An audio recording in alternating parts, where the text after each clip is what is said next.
Eu nunca vi uma seleção brasileira tão ruim como essa. 昔のブラジルではないと思って。そういった意味ではもう本当に圧倒するぐらいやらないといけないと思う。 Todo dia aparece alguém dizendo que a seleção brasileira acabou, que nunca mais vai existir outro Ronaldo, outro Ronaldinho ou outro Pelé. Basta uma derrota para a internet decretar o fim do futebol brasileiro. E eu entendo esse sentimento. Afinal, quem cresceu vendo o Brasil dominar o mundo sente falta daquela época. Mas será que a gente está sendo justo com essa geração? Ou será que o problema é que nossa memória ficou boa demais?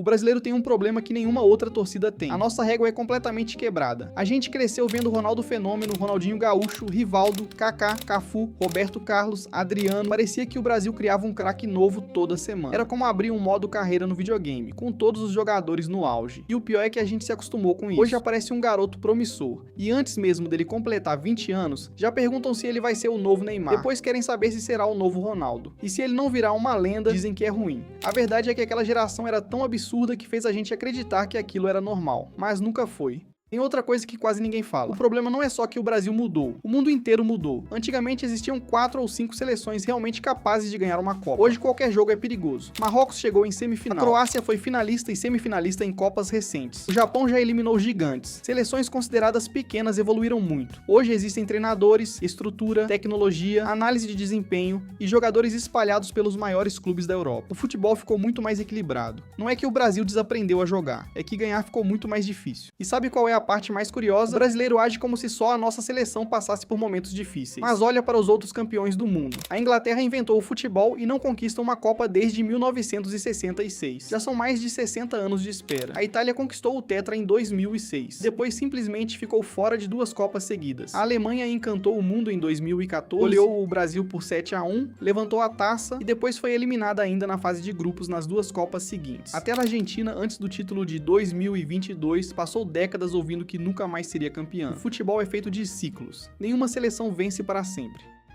A verdade é que o Brasil nunca foi apenas uma seleção de futebol. O Brasil era aquele time que entrava em campo e fazia o mundo inteiro parar para assistir. Era a camisa que todo mundo respeitava. Era o futebol bonito, a alegria, o improviso. Por isso qualquer derrota machuca tanto, porque a gente não compara essa seleção com as outras de hoje. A gente compara com a seleção de 2002, com a de 1970, com algumas das maiores equipes da história do esporte. A seleção brasileira não perdeu sua grandeza. O que ela perdeu foi aquela aura de invencível. E sinceramente, talvez isso nem seja ruim, porque o futebol sempre foi sobre superação. As 5 estrelas continuam lá, a história continua lá, o respeito continua lá, o mundo ainda para assistir que o Brasil joga. E isso não acontece por acaso. Talvez o Brasil não seja mais aquele time que ganhava antes mesmo da bola rolar, mas continua sendo uma das maiores seleções da história do futebol. E quando o próximo título vier, porque um dia ele vai vir, talvez ele seja ainda mais especial. Não porque será o sexto, mas porque será conquistado em uma época em que vencer ficou muito mais difícil. Agora eu quero saber a sua opinião. Você acha que o Brasil realmente acabou no futebol? Ou a gente só ficou mal acostumado com gerações históricas? Escreve aqui nos comentários. Eu vou ler as respostas. E se você gosta de futebol de verdade, daquele que vai além do resultado, já segue o VAR na Zoeira, porque aqui a gente fala de bola, mas também da história que existe por trás dela.